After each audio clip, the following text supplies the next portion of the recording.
المنتزه.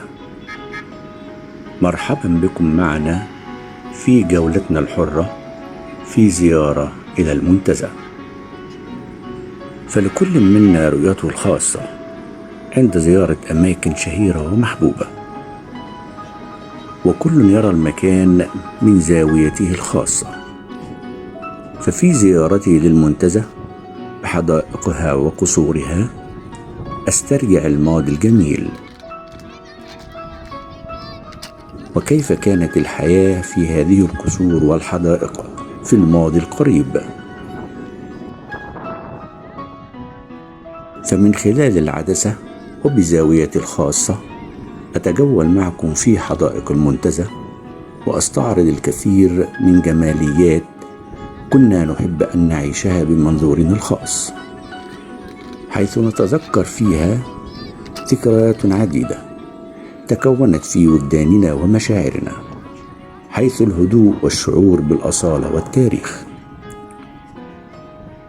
كان من أجمل الأحاسيس هو التجول على الأقدام لمشاهدة كل الجمال المنتشر من حيث الأشجار والحدائق والنباتات النادرة، والرجوع بالذاكرة لفترة تتسم بالرقي والهدوء النفسي بعيدا عن الحياة المتسارعة التي نعيشها الآن.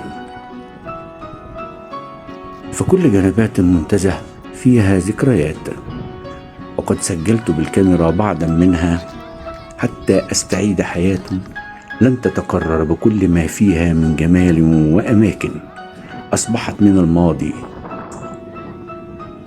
ونستعرض معا ازدحام الناس في أيام الأعياد، حيث كانت حدائق وشواطئ المنتزه من المزارات الرئيسية في خطط الأسر المصرية لقضاء أيام الأعياد فيها.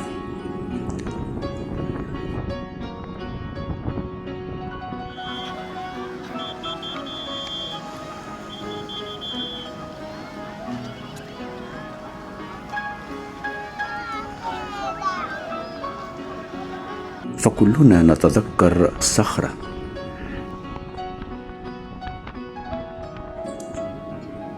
حيث يتجمع الصيادون لصيد الأسماك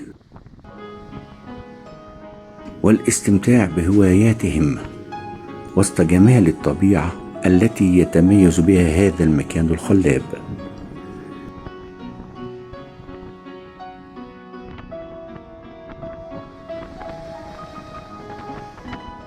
حيث نرى منارة السفن، وكنا نستمتع بالجلوس في هذا المكان المحاط بالماء من كل الجهات.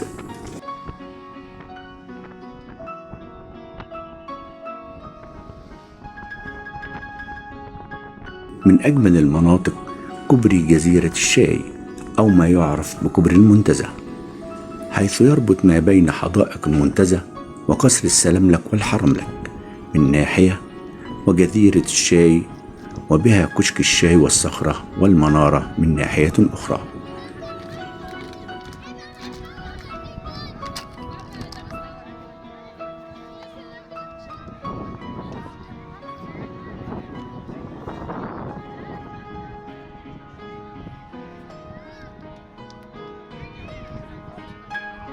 وكانت على إحدى جنبات مدخل الكوبري قبل الدخول إلى الصخرة وجزيرة الشاي عم نور، وهو الذي يفرش بضاعته على الرصيف، وهي عبارة عن حلي ومشغولات وإكسسوارات نسائية، ويتواجد دائما بعد العصر. وكنا دائما نحب أن نستريح في منتصف الطريق ونجلس بجواره حتى الغروب، ثم نستأنف السير ومغادرة المنتزه.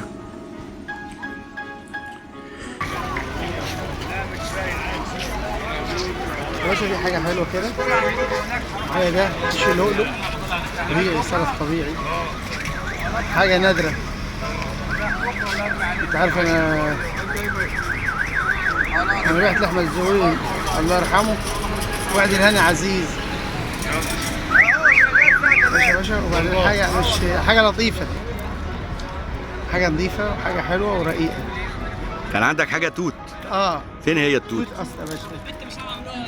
يا باشا يعني لون حلو فيروزي ويليق عليه حاجة مشهورة وحاجة نادرة. في حضرتك حاجة تاني كده برضه الودع، في حاجة كده يا باشا برضه حلوة فيروزي، أي زبون يشوفها يعني حاجة تلفت النظر. كل الأشكال حاجات حلوة وتعجبك.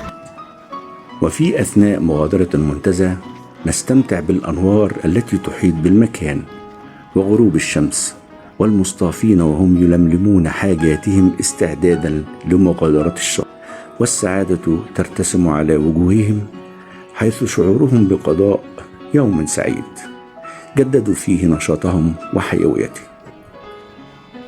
ونستمع إلى همهماتهم وهمساتهم وهم في طريق المغادرة.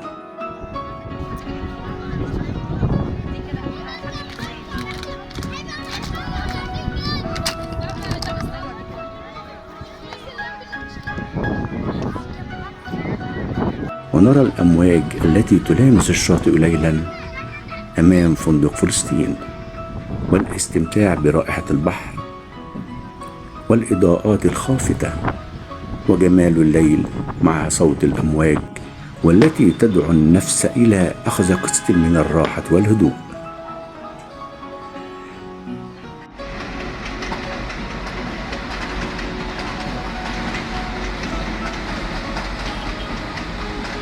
وما أجمل الإسكندرية في الأعياد بقضاء أوقات ممتعة تعين النفس على استعادة نشاطها لمجابهة مشقة الحياة.